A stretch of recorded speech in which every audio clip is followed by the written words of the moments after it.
Je me dispute avec ma femme. La dispute a commencé parce qu'elle a dépensé l'argent que j'avais économisé pour payer les employés de l'entreprise en maquillage et en shopping. Ça me met hors de moi. Je lui dis que beaucoup de gens attendent leur salaire. Pour les payer, on va devoir vendre la maison qu'on a achetée l'année dernière. En entendant ça, ma femme me dit avec colère, on ne peut pas la vendre. Je lui réponds, j'ai acheté cette maison avec mon propre argent. Alors? Ne me dis pas ce que je dois faire. Mais là, ma femme me dit, j'ai donné cette maison à mon petit frère. Puis elle prend son sac à dos et me lance, furieuse, tu ne touches pas à mes affaires. Je suis furieux et j'essaie de lui reprendre la maison. Je la lui arrache des mains et je commence à fouiller parce que les papiers de la maison étaient en sa possession. Mais dès que je fouille, je ne trouve rien. Ma femme me dit, je te l'avais dit, alors j'ai donné la maison à mon frère. On va le marier. Dedans. De toute façon, tu n'allais pas me donner d'argent. En entendant cela, je suis abasourdi. Je n'en peux plus. Je lui dis, je te demande le divorce. Ma femme est sous le choc. Elle me demande, de quoi parlais-tu? Je me lève du canapé et dis, je n'en peux plus. Je ne peux plus vivre avec toi. J'étais vraiment aveuglé par ton amour. Sur ces mots, je quitte la maison. En chemin, je suis plongé dans mes pensées. J'étais tellement absorbé que je ne me suis même pas rendu compte que j'étais au milieu de la route. Je marchais tranquillement quand une voiture m'a percuté. Mon téléphone m'a échappé des mains sous le choc. Le noir m'envahit. Je vois des choses. J'entends une voix. Juste au moment où tout s'arrête, tout recommence. Et dès que la voix se tait, je vois une lumière et j'ouvre brusquement les yeux. Je me réveille en sursaut, paniqué. Une seule question me hante, comment ai-je survécu? Londo? Mon attention se porte sur ce qui m'entoure. J'étais assis dans la salle d'examen. Je me souviens avoir passé cet examen avant même le début de mes études supérieures. Mon attention fut attirée par mon professeur. Il était exactement le même qu'avant. Je jetai un coup d'œil à mon sujet d'examen, un concours d'entrée à l'université. Je me donnai un grand coup de poing dans la jambe et sentis une douleur vive. C'était la première fois que je ressentais de la joie malgré la douleur. J'étais très excité car, à cet instant précis, je le savais, j'étais en retard. Désormais, je ne referais plus mes erreurs. Je regardai immédiatement l'horloge. Il restait 45 minutes avant la fin de l'examen, et puisque j'étais en retard, je devais gérer mon temps efficacement. Je me mis aussitôt à écrire. Cet examen portait sur le désir. Je ne connaissais pas bien le désir. Mon dernier examen avait été un échec et je m'étais retrouvé dans une université sans intérêt. Je ne referais pas cette erreur. Je me mis à examiner attentivement le sujet, car des souvenirs de ma vie passée me revenaient en mémoire. C'est pourquoi j'essayais de me rappeler les bonnes réponses. Je me concentrais intensément et, peu à peu, toutes les réponses me revinrent. Je me mis à écrire chaque réponse correctement. Je n'arrêtais pas de me dire, je n'arrive pas à croire que je me souvienne de toutes les réponses. Peut-être Dieu m'a-t-il donné une autre chance. Les professeurs surveillent vraiment tout le monde de près pour éviter toute tricherie. Mon examen va bientôt se terminer. Je me dis, cette fois, j'ai tout réussi parfaitement. Je n'aurai pas à aller dans cette fac inutile. Après l'examen, je m'assieds et me détends. Juste. À ce moment-là, la table d'examen est libre. L'examen est donc terminé. Je quitte rapidement la salle et, le cœur battant la chamade, je me demande, que vais-je devenir cette fois-ci? Je ne laisserai pas ma vie passer avec ma femme gâcher la mienne. Je m'appelle Cheyan et je suis déjà retourné à la salle de sport. Un sourire étrange apparaît sur mon visage, comme si j'étais fou de joie. En quittant l'école, je marche quand quelqu'un m'interpelle. Cheyan. Attends-moi.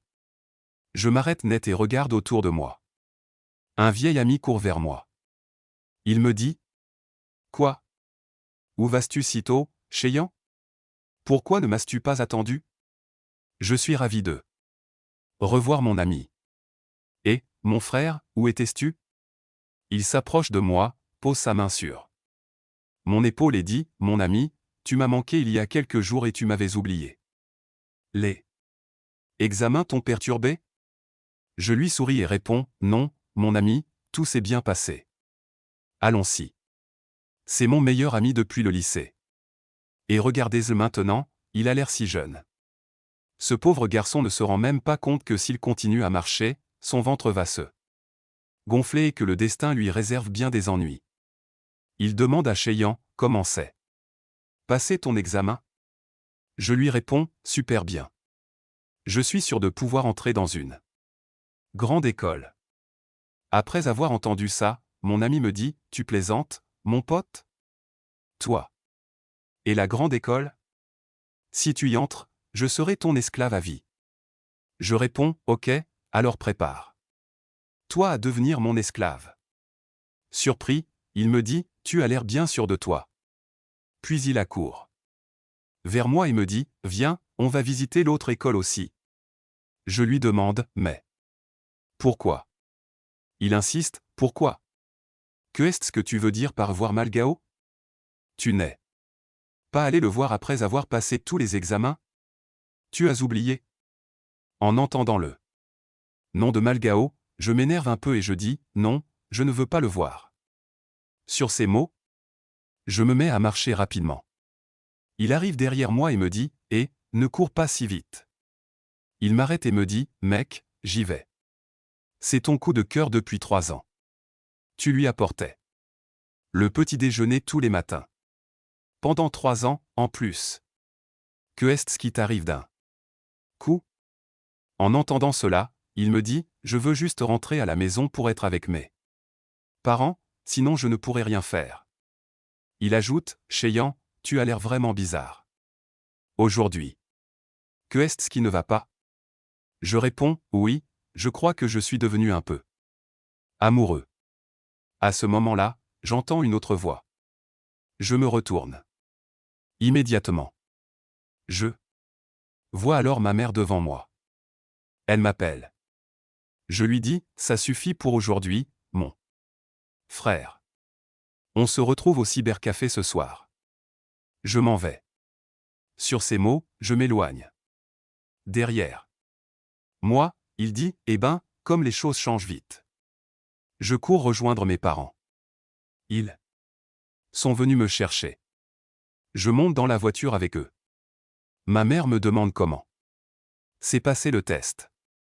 Après avoir entendu cela, mon père, qui conduit, dit, nous avions convenu que ne lui pose pas de questions à ce sujet.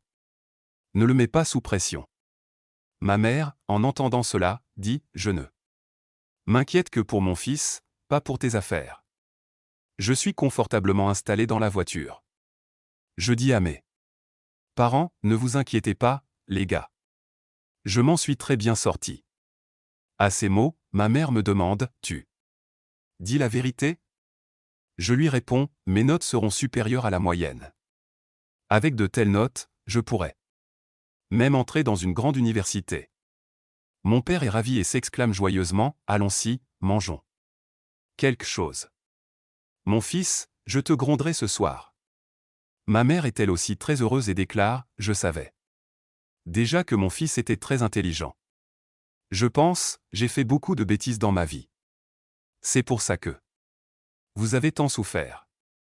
Je ne referai plus ces erreurs. Après avoir mangé au restaurant, nous rentrons à la maison. Je m'essuie le visage avec une serviette.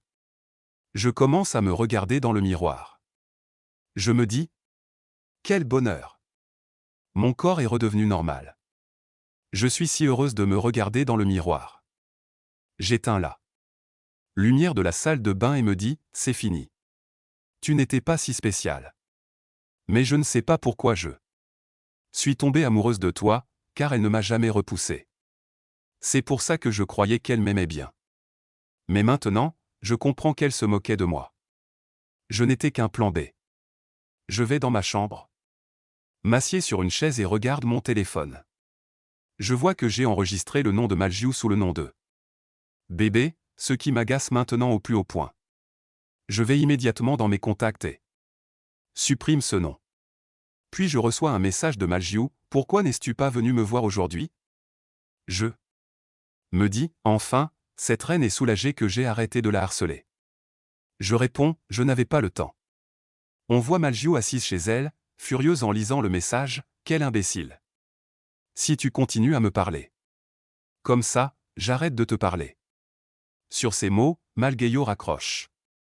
Je vois immédiatement son message et lui dis au téléphone, pas de problème. Puis je raccroche et vais me poster devant Windows. Je me dis, le concours d'entrée à la fac, c'est juste un début. De nos jours, un diplôme ne sert à rien. J'aimerais bien me souvenir des numéros du loto. Le e-commerce, c'est génial aussi. On peut s'inscrire, faire des vidéos et les diffuser en direct. Mais c'est trop tôt pour tout ça. On est en 2004. Ah oui, je me souviens. Une action s'était effondrée. Entre 2014 et 2015.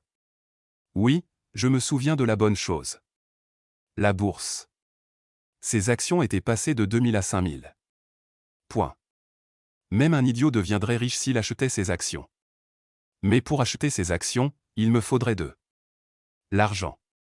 Il faudrait que je trouve un moyen de me le procurer. Je sortais de ma chambre et je voyais ma mère assise sur le canapé dans le couloir, en train de lire un livre. J'allais aussitôt vers elle, je m'asseyais par terre, je lui souriais et je disais, ma chère maman, écoute-moi. Je peux te parler de quelque chose? Ma mère se fâchait et obtenir. Me demandait, de quoi veux-tu parler? Je leur disais, les examens sont terminés. Je peux avoir un peu d'argent? Et je versais quelques larmes en disant cela. Ma mère me dit, d'accord, je te donne 500 roupies. Va chercher cet argent. Après avoir entendu cela, je lui dis, maman, si je vais dans une grande université, mes grands-parents et tout le monde me donneront de l'argent, et j'en aurai plein à ma fête de remise de diplôme. Est-ce que je peux garder tout cet argent pour moi? Ma mère se fâche un peu et me dit, vilain gamin. Tes examens viennent à peine d'être terminés et tu convoites déjà l'argent. Bon, je t'écoute. Si tu es admis dans une grande université, cet argent est à toi. Après avoir discuté de tout cela avec ma mère, je vais me coucher et m'endors. Je me réveille aussitôt et sors de ma chambre. Je prends des œufs dans le réfrigérateur et vais dans la cuisine pour préparer le petit déjeuner. Ma mère me voit faire. Elle appelle mon père et lui dit, viens voir ce que fait notre fils. Mon père entre et est surpris de me voir dans la cuisine. Il dit, il prépare le petit déjeuner. Je me disais, je n'ai pas mis les pieds dans la cuisine depuis mon mariage. J'ai pourtant tout fait pour lui apprendre à cuisiner. Elle me répondait sèchement, pourquoi est-ce que je cuisinerais si tu es à la maison? Pourquoi est-ce que je cuisinerais si je t'ai épousé? Je me disais, quelle folle. Je goûtais ce que j'avais préparé. C'était délicieux. Je servais le petit déjeuner à tout le monde. Ma mère s'asseyait à table et disait à mon père, c'est le portrait craché de notre fils. Je répondais aux autres, c'est le portrait craché de notre fils? Je leur disais de finir leur petit déjeuner rapidement, sinon ils allaient être en retard au travail. Mon père adorait ma cuisine et me disait, Cheyan, tu as rendu tout ça tellement amusant. Quand as-tu appris à cuisiner? Je prenais mon téléphone et disais, j'ai appris à cuisiner en regardant des vidéos sur mon téléphone. Je me dis, je n'ai préparé le petit déjeuner qu'une seule fois, et ces gens sont si heureux. J'étais vraiment un fils inutile. Je servais les gens dehors et je traitais ma famille comme un moins que rien. Ma mère me demande alors, Cheyan, qu'est-ce que tu prévois pour Les vacances? La scène se tourne vers moi. Elle prend son téléphone et voit ses conversations avec Cheyenne. Cheyenne ne lui a encore rien envoyé. Elle ne comprend pas pourquoi. Que est-ce qui ne va pas chez Cheyenne? Elle lui envoie un SMS. Que est-ce qui se passe? Tu ne viens pas me voir aujourd'hui? Si tu ne viens pas, je ne te parlerai plus jamais. Maljio est furieuse. La scène revient à Cheyenne. Cheyenne est au téléphone et dit « Je vais profiter de la vie cette fois-ci ». Il parle à ses amis et leur dit « Ok, on se retrouve aux mêmes endroits que d'habitude ». La scène revient à Maljio. Elle est chez elle et regarde la télévision. Elle prend alors son téléphone et appelle une amie, je ne sais pas ce qui se passe avec Cheyenne. Avant, il me disait bonne nuit tous les soirs.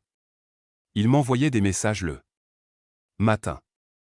Mais ces derniers temps, il ne me répond même plus. Il pique des crises. L'ami de Mongiou lui dit de l'ignorer. Et puis, il viendra te voir. Quand il comprendra qu'il n'y gagne rien à t'ignorer, il te gâtera encore plus.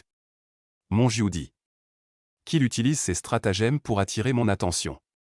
Il faut que je sois un peu trop maligne pour. Notre MC et son ami s'approchent de lui.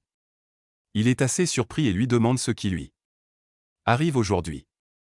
Il commence un travail à temps partiel. Je lui demande pourquoi. Selon lui, on étudie. Il répond qu'on étudie pour aller dans une bonne école et ainsi intégrer une bonne université. Je lui demande pourquoi il veut aller dans une bonne école. Il répond que c'est pour avoir un bon travail. Je lui demande pourquoi il veut travailler. Un peu surpris, il répond que c'est pour gagner de l'argent. Je m'enthousiasme. Et lui dis que ça y est, gagner de l'argent, c'est tout ce qui compte. Après avoir entendu cela, il est surpris.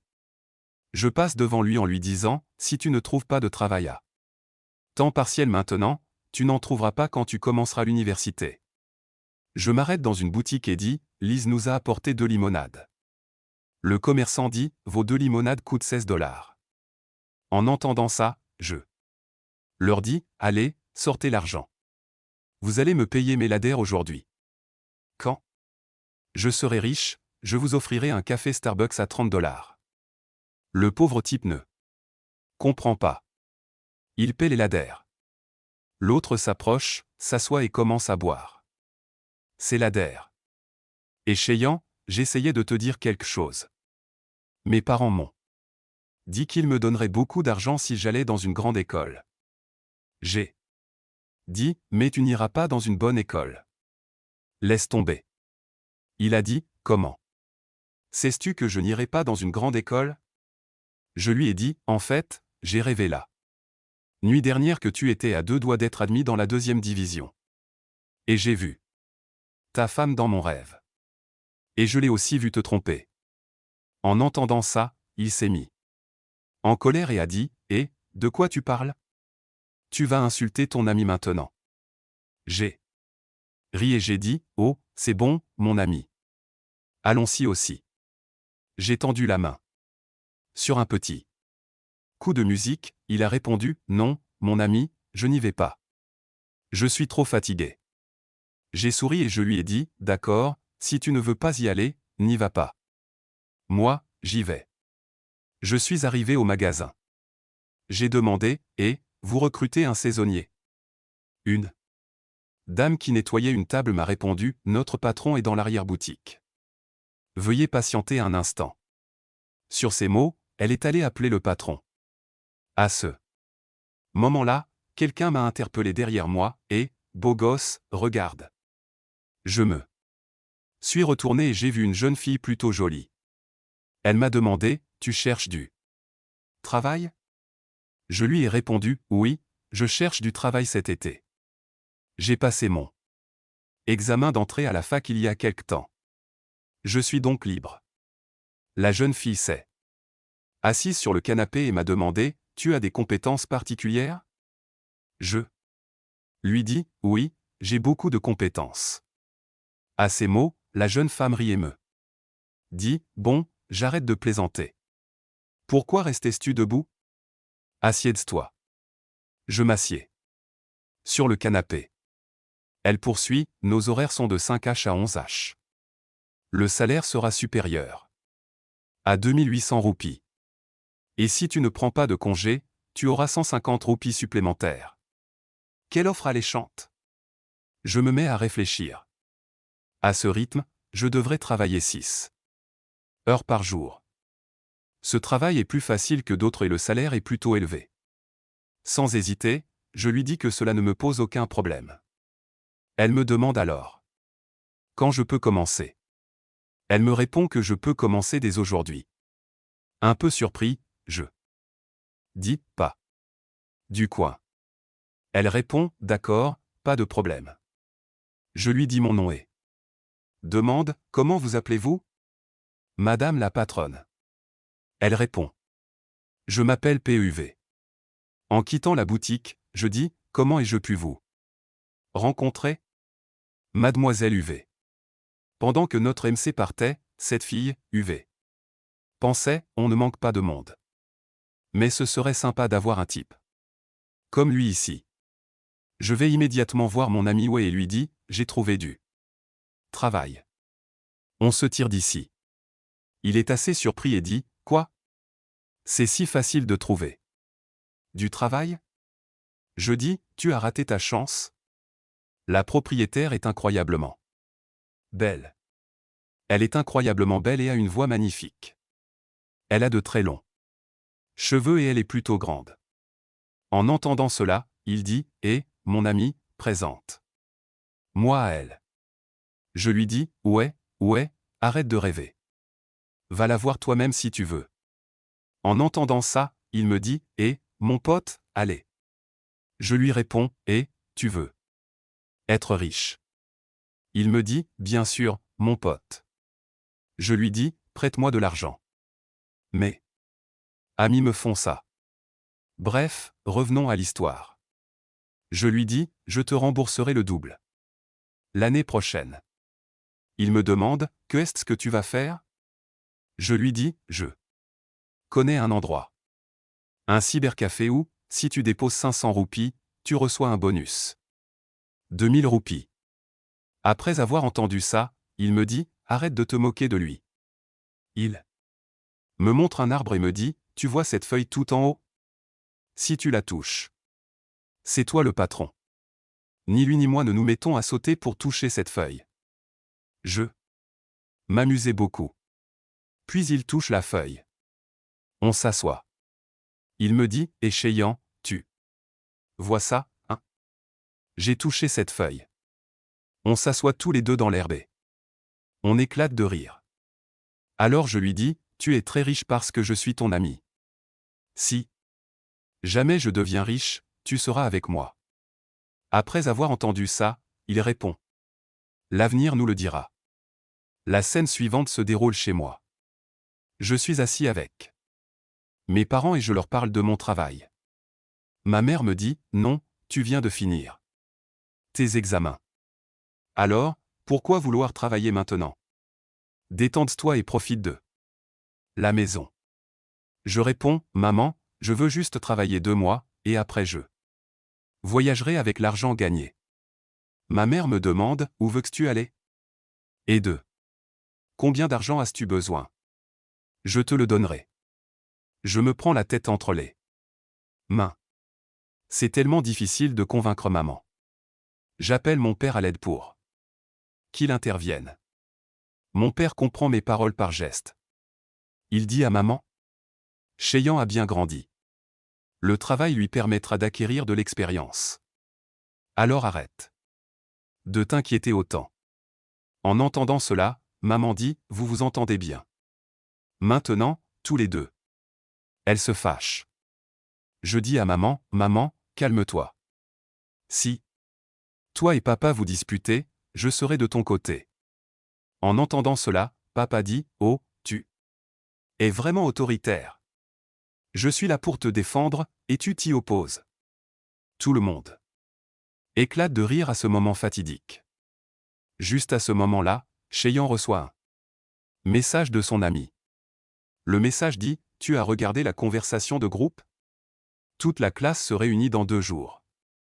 On y va pour parler carrière et déjeuner ensemble. Cheyenne. Tu es occupé. Magyao sera là aussi. Je dis à mon ami dans le train, que est-ce que ça peut me faire qu'il vienne ou pas? Mon ami me répond, vas-y, mec. Arrête de faire l'indifférent. Si tu continues comme ça, tu ne parleras plus jamais à Malia. Je pose mon téléphone et me mets à mon ordinateur. La scène suivante se déroule le lendemain, dans le même magasin. Cheyenne est arrivé. Il dit, patron, je suis là. Ma patronne répond, ah, tu es vraiment là. Les jeunes d'aujourd'hui ne restent pas longtemps occupés. Après avoir entendu ça, je lui dis que je tiens toujours mes promesses. Ma patronne sourit et me dit, ton travail est terminé. Nettoie juste quelques échelles et finis le reste du nettoyage. Va d'abord te changer. Après ces mots, je vais dans les vestiaires et j'enfile mon uniforme de travail. Je sors et commence à tout installer. Je vois qu'il y a beaucoup de clients. 2 filles dansent et un couple est arrivé. Ma chef me demande alors, Shruyan, tu as une copine? Je réponds, non. En les regardant, je me dis, avant, je n'avais Dieu que pour Sif et Sif Magyou. Je ne faisais attention à personne d'autre. Ma chef me dit, mais tu es si beau. Les filles te couraient après au lycée, non? Je suis sûr qu'il y en a plein qui te courent après. Alors ne me mens pas. Après avoir entendu ça, je lui dis, je te jure que je n'ai pas de copine. Franchement, je ne pense pas que sortir avec quelqu'un soit une bonne chose. Elle me dit alors, tu n'aimes pas sortir avec quelqu'un. Alors, qu'est-ce que tu aimes faire? Je réponds, j'aime l'argent. Mais je me mets à rire. Ma chef me dit, tu es vraiment obsédé par l'argent? Tu n'es qu'un lycéen. À ce moment là, un homme entre avec un ordinateur portable. Il se précipite vers le micro et commence à chanter. Un autre gars dit à son patron, Madame, il est encore en retard aujourd'hui. Le patron répond. Oh, laisse tomber, trouver un bon chanteur, c'est la galère de nos jours. Le chanteur entame sa prestation. Je vais aussitôt voir le patron et lui demande, combien gagnait-il par jour? Mon patron me répond, il prend $50 pour 2 heures de chant. Donc, je ne peux pas gagner plus que lui. Le chanteur est à l'aise sur scène. En l'écoutant, je dis à mon patron, mais il ne chante même pas si bien. Après avoir entendu cela, mon patron me dit, si tu penses qu'il chante mal, que dirais-tu de chanter après lui ce soir? Si tu chantes mieux, je te donnerai $100 de plus. En entendant cela, je me suis perdu dans mes pensées et j'ai pensé, l'année dernière, j'ai pratiqué la guitare pendant plusieurs années pour impressionner Magyou. Alors, oui. Je sais jouer de la guitare. J'ai dit à ma chef, oui, pas de problème, je le ferai. À ce moment là, j'ai reçu un message sur mon téléphone et j'ai raccroché. Voyant cela, ma chef m'a dit. Pourquoi ne prends-tu pas de congé? Ta copine doit s'inquiéter. Je lui ai expliqué que le cours d'information portait sur la vraie vie. Je lui ai dit que je ne viendrais pas. En entendant cela, elle a dit, alors voilà. Le lycée, c'est la vraie vie. Tu devrais y aller. Tu n'es pas pressé de demander un congé? Tout en nettoyant la table, j'ai répondu, non, pas du tout. Je trouve même les séances de brainstorming plutôt ennuyeuses. Ma chef m'a dit, pas de souci, je te donne un congé. Tu as du travail. Tu es occupé. Magyao sera là aussi. Je dis à mon ami dans le train, que est-ce que ça peut me faire qu'il vienne ou pas? Mon ami me répond, vas-y, mec. Arrête de faire l'indifférent. Si tu continues comme ça, tu ne parleras plus jamais à Malia. Je pose mon téléphone et me mets à mon ordinateur. La scène suivante se déroule le lendemain, dans le même magasin. Cheyenne est arrivé. Il dit, patron, je suis là. Ma patronne répond, ah, tu es vraiment là. Les jeunes d'aujourd'hui ne reste pas longtemps occupé. Après avoir entendu ça, je lui dis que je tiens toujours mes promesses. Ma patronne sourit et me dit, ton travail est terminé. Nettoie juste quelques échelles et finis le reste du nettoyage. Va d'abord te changer. Après ces mots, je vais dans les vestiaires et j'enfile mon uniforme de travail. Je sors et commence à tout installer. Je vois qu'il y a beaucoup de clients. 2 filles dansent et un couple est arrivé. Ma chef me demande alors, Shruyan, tu as une copine? Je réponds, non. En les regardant, je me dis, avant, je n'avais Dieu que pour Sif et Sif Magiou. Je ne faisais attention à personne d'autre. Ma chef me dit, mais tu es si beau. Les filles te couraient après au lycée, non? Je suis sûr qu'il y en a plein qui te courent après. Alors ne me mens pas.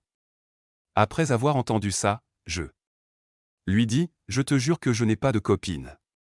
Franchement, je ne pense pas que sortir avec quelqu'un soit une bonne chose.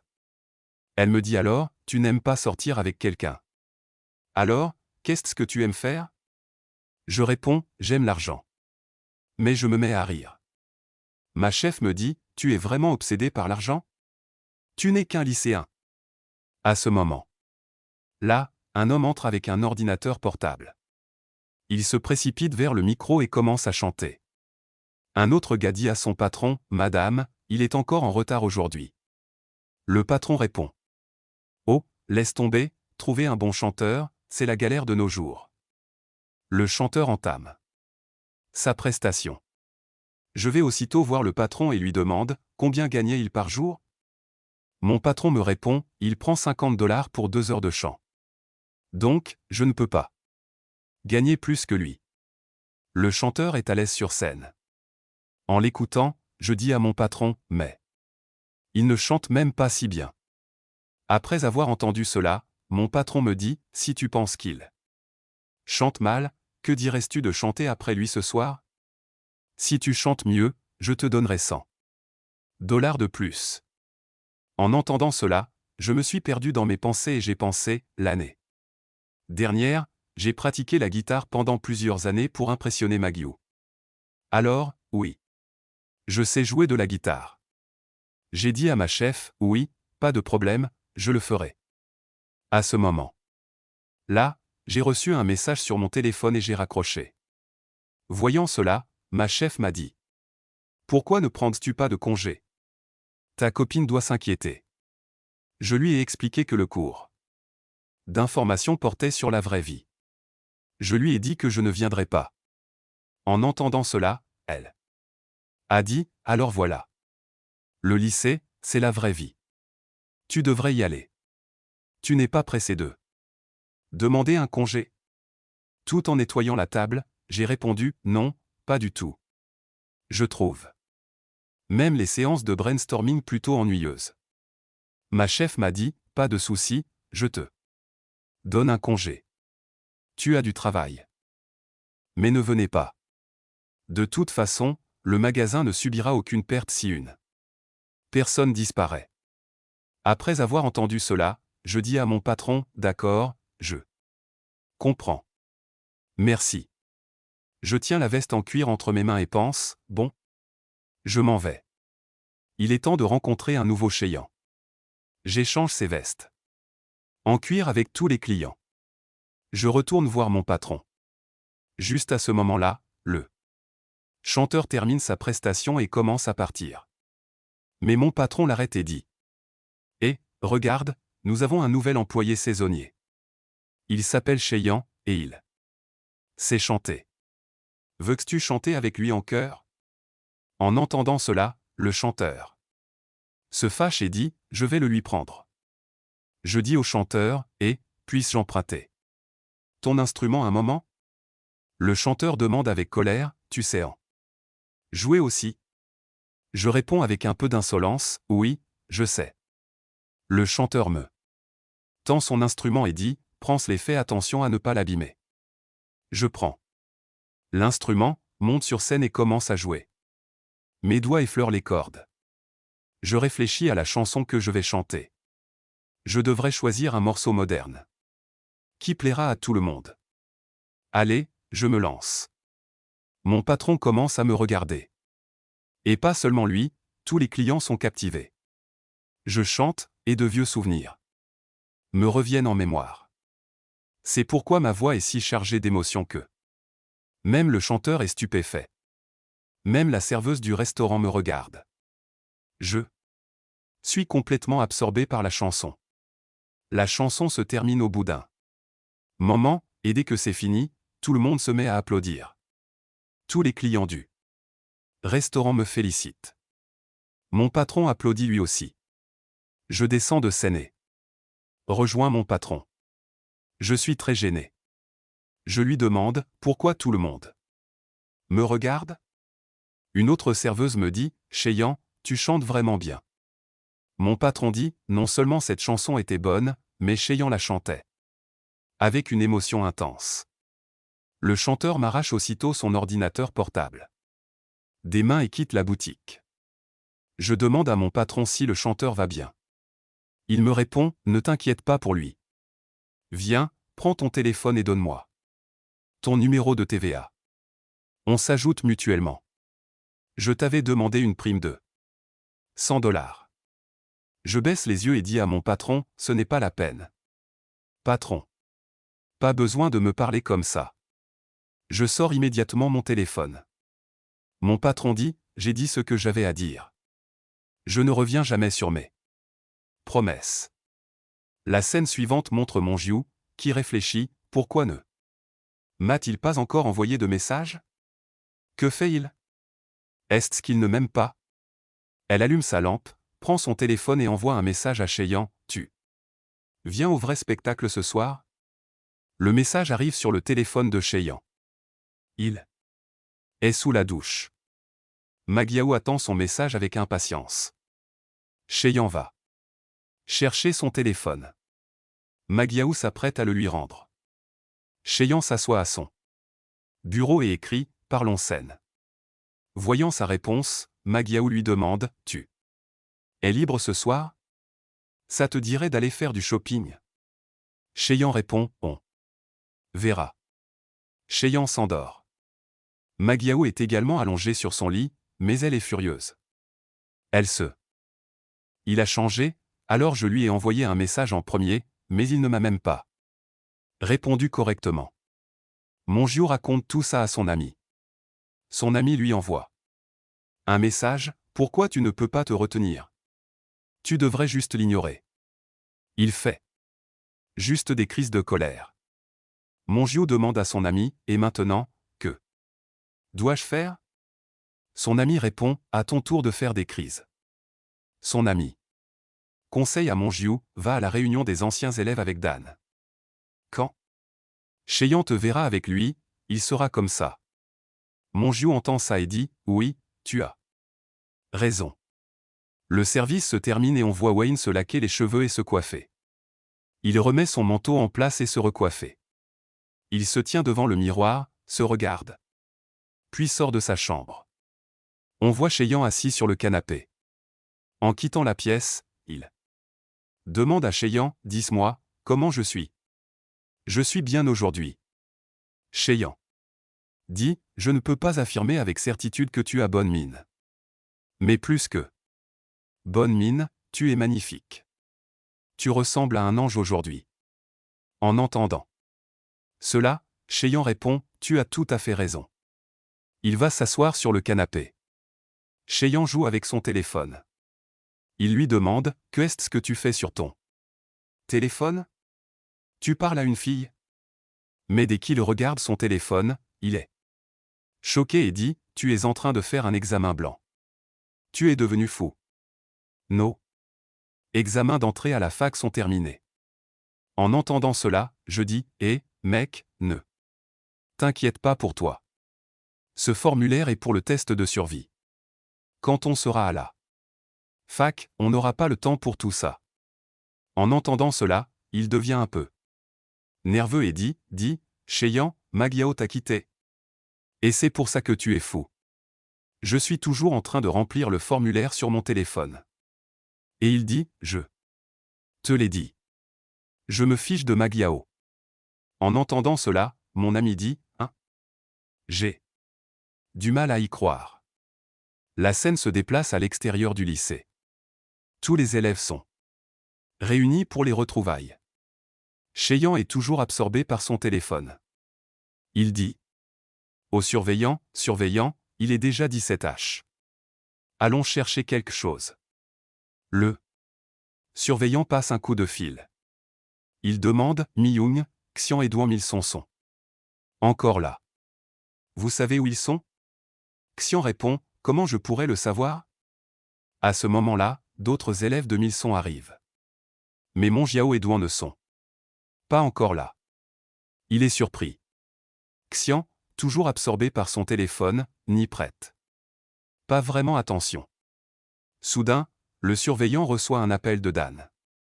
Il lui dit que Monjiao et lui sont avec lui. Il risque de mettre un peu de temps à arriver. Le surveillant dit, d'accord, alors on y va. Après avoir mangé un morceau, on prendra la voiture. La scène change.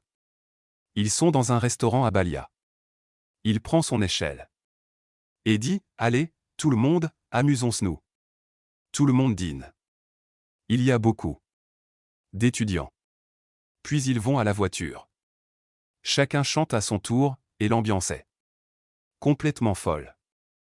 Il s'approche alors de Choyant et lui dit, que est-ce que tu fais? Assis là comme un vieux? Allez, chante avec nous. Après avoir entendu cela, Choyant répond, je reste encore un petit moment. Après, je m'en vais. Il s'assoit à côté de Choyant et lui dit, moi aussi, je suis encore. Non, elle n'est pas venue. Soudain, un bonda entre, frappe à la porte et dit, Elijaya se dispute avec quelqu'un dehors. On dirait qu'une bagarre est sur le point d'éclater. Le surveillant se lève aussitôt et dit, allons-y. Voyons ce qui se passe. Il commence lui aussi à partir. Il dit à Shoen, qu'est-ce que tu fais assis là? Dépêche-toi. Descends. On voit un élève nommé Elijaya se battre avec un bonda beaucoup plus âgé que lui. Ce bonda musclé dit, tu n'aimes pas la vie, petit? Le surveillant entré dit, mon grand frère, il a trop bu. Je m'excuse en son nom. Ce bonda musclé dit, qui es-tu maintenant? Dégage d'ici, imbécile, ou tu vas brûler vif. On voit cette bagarre se dérouler dans les toilettes. Tout le monde se masse devant les toilettes. Choyant se ferait un chemin à travers la foule. En voyant la scène, Choyant se dit, Longéya, tu exagères. Que est-ce que tu as fait avec cette petite bagarre? Il se sent capable d'affronter n'importe qui, et ce mascué bonda est ivre et complètement déchaîné.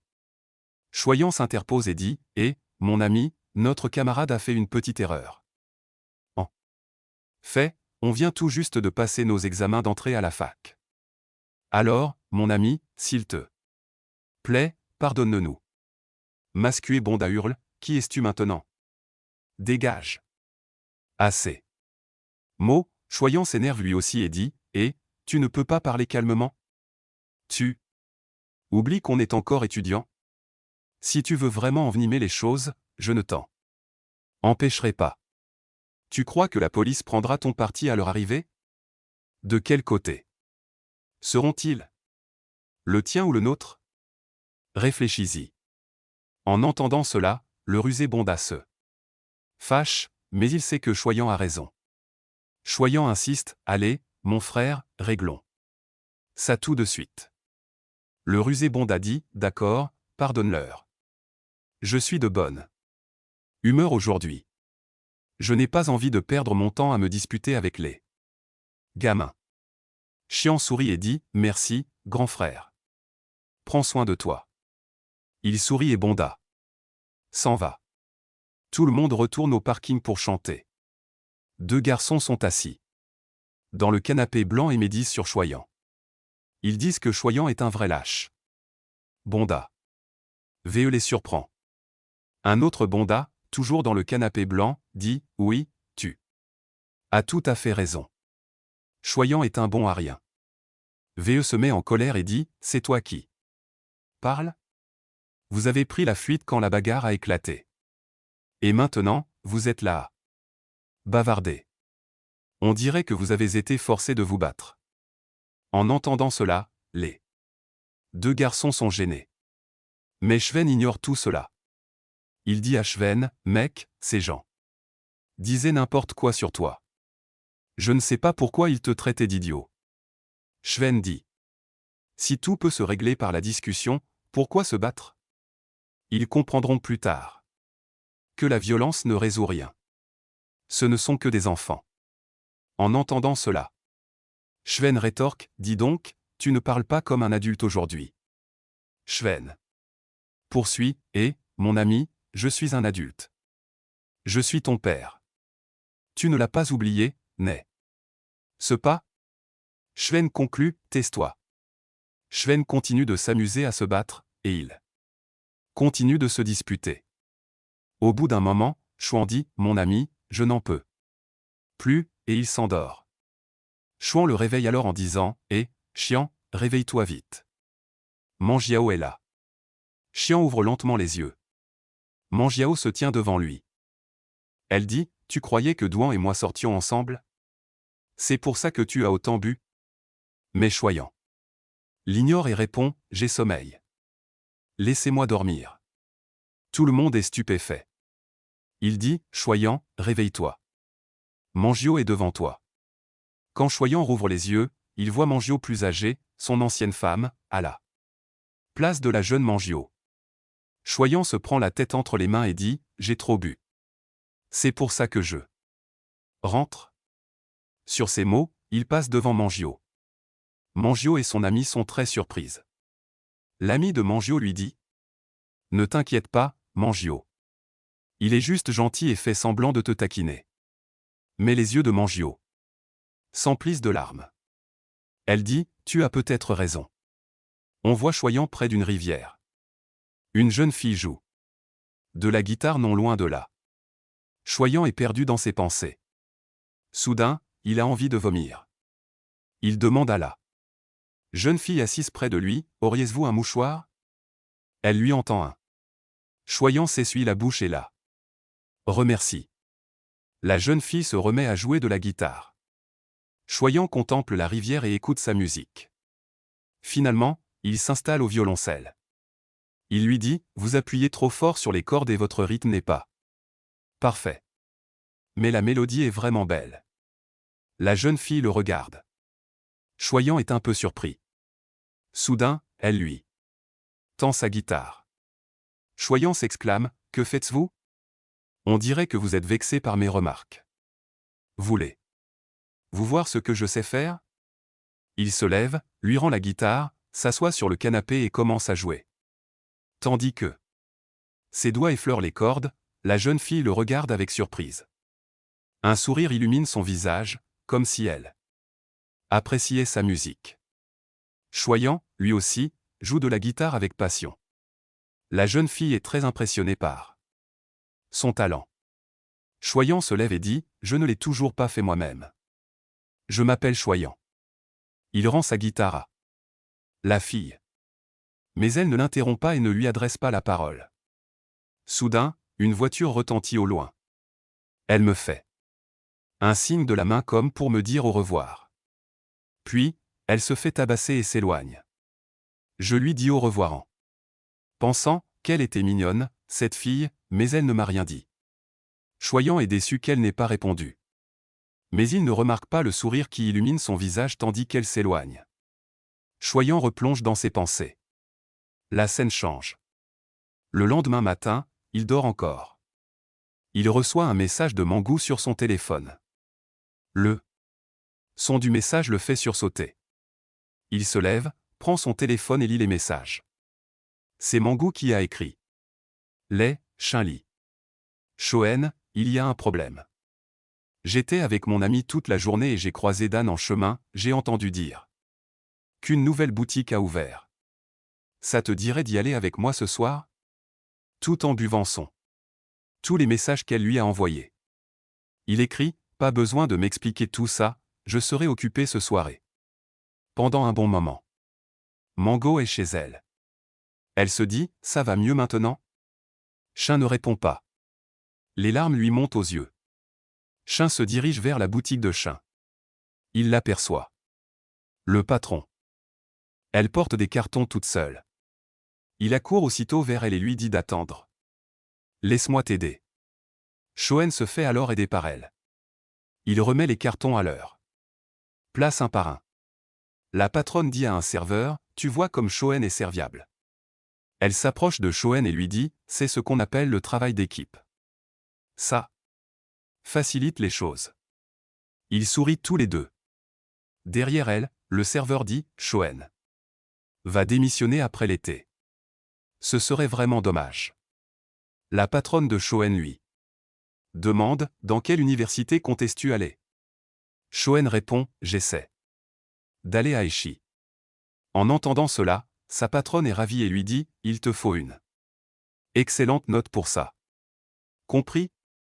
Si j'avais 10 ans de moins, je serais folle de toi. À ces mots, Shoen sourit et dit, en fait, j'aime aussi les femmes plus âgées. Alors il n'y a pas de problème. La patronne rétorque, arrête, Shoen, toi aussi. On voit ensuite la jeune fille qui avait prêté sa guitare à Choyant. Elle est chez elle, en train d'écouter de la musique. Elle a des écouteurs et demande, Lachon, as-tu choisi l'école de musique où tu veux aller? Sa mère arrive, s'assoit à côté d'elle et dit, Beljong ou Shenge. La jeune fille répond, je n'ai pas encore décidé. Ça. Mère dit, si tu vas à Beljong, je viendrai te voir régulièrement.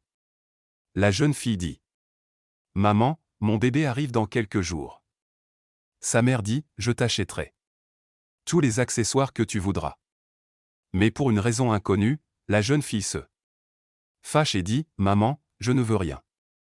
Je veux juste que tu restes avec moi. Ça. Mère semble un peu déçue et dit, au revoir maman, je dois aller rédiger une lettre de travail, et demain matin. La jeune fille dit, laisse tomber, j'ai l'habitude. Sur ces mots, elle va dans sa chambre et essaie de dormir. Le lendemain matin, elle se réveille et regarde par la fenêtre. Mais sa maison est déserte. Elle ne peut même pas l'appeler un foyer. En allant à table, elle trouve une lettre où sa mère s'excuse d'être partie au bureau. La chonchon déchire le papier et le jette à la poubelle. Assise seule, elle prend son petit déjeuner, puis s'exerce à la guitare. Elle se sent seule au monde. Soudain, une voiture arrive et une femme entre dans le salon. Elle la voit jouer de la guitare. La femme ne dit rien et la regarde calmement. La chonchon éprouve un peu de compassion pour elle. Le lendemain est identique. L'atmosphère est morne. La femme se met à vaquer à ses occupations, sans déranger la chonchon. Chacune est occupée à ses affaires. La chonchon pense à Chon. La bonne lui dit.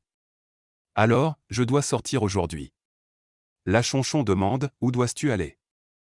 L'infirmière en chef travaille dans le même parc où elle a rencontré Dixon. Elle dit.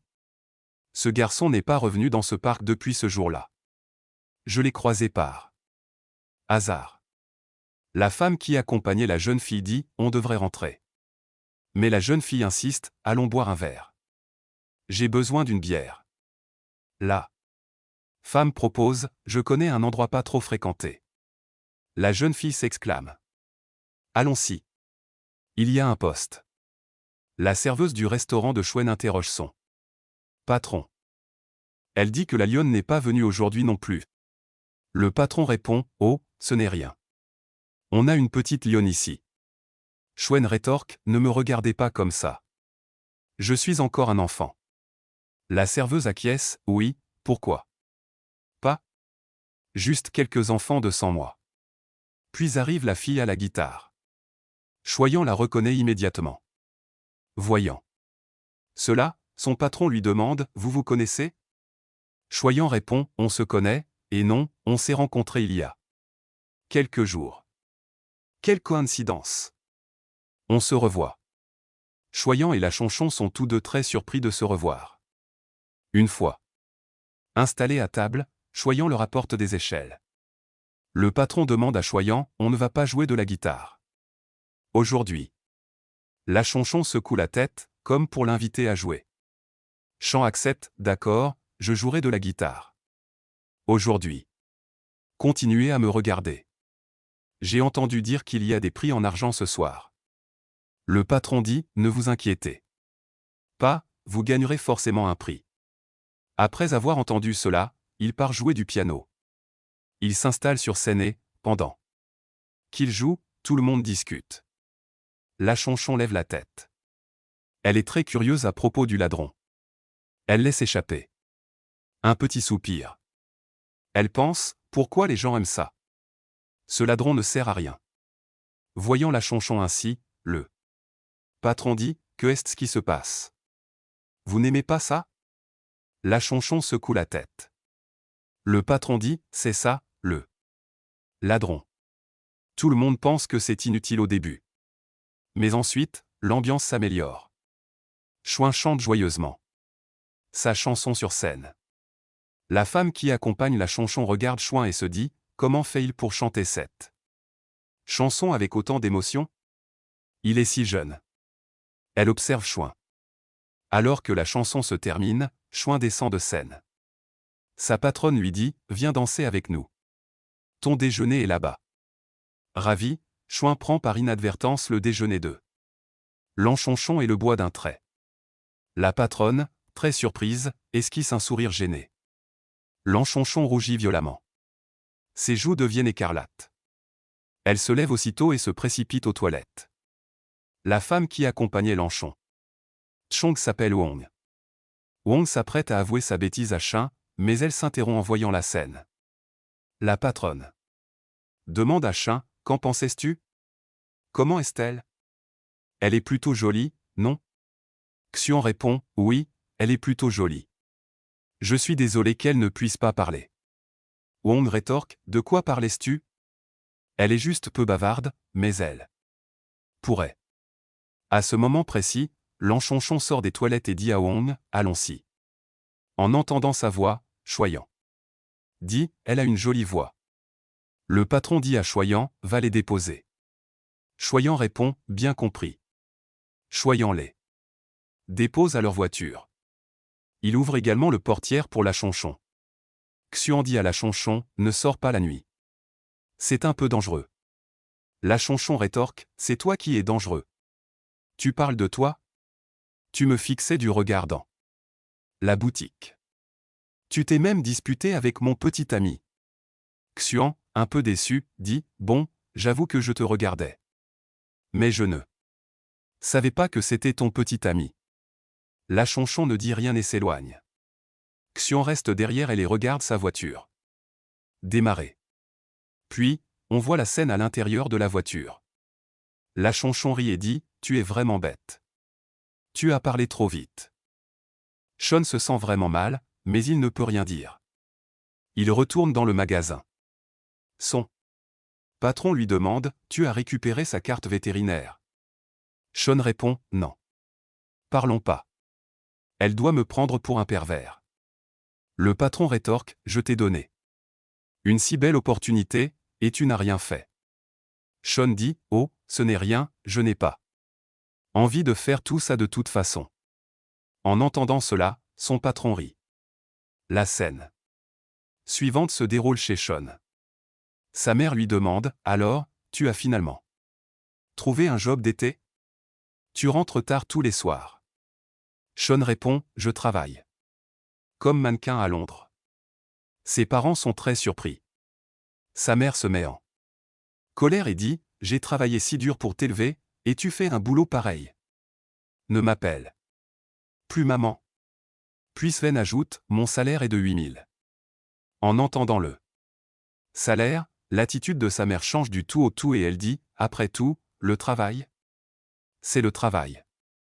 Il faut juste le faire honnêtement. On travaille tous dur pour gagner de l'argent. Il n'y a donc rien de mal à ça. Au fait, est-ce qu'on peut venir te voir là? Bah? Le père de Sven est surpris. Sven rit alors et dit, maman, je plaisantais. Je suis juste serveur dans un restaurant. Sa mère est choquée et dit, vilain petit. Peu après, Sven va dans sa chambre et commence à se renseigner sur son permis de conduire. Il voit la note de sa fille Iluon, 90. Xianzan se lève joyeusement et dit. J'ai du travail important à faire ce soir. La scène suivante montre la Chunshon en train de lasser ses chaussures. Elle dit à sa nourrice, Mademoiselle Wong, je sors un moment. Mademoiselle Wong lui demande, et où vas-tu? La Chunshon dit, d'abord. Je vais voir mon père, et ensuite je ferai les courses. Mademoiselle Wong répond. D'accord, je t'accompagne. Ton père est aussi à son bureau ce week-end? La Chunshon répond, il devrait y être. De toute façon, il passe plus de temps au bureau qu'à la maison. La scène se déplace au bureau du père de la Chunshon. Et on voit que la Chunshon est arrivée. Mais son père ne l'a même pas remarqué.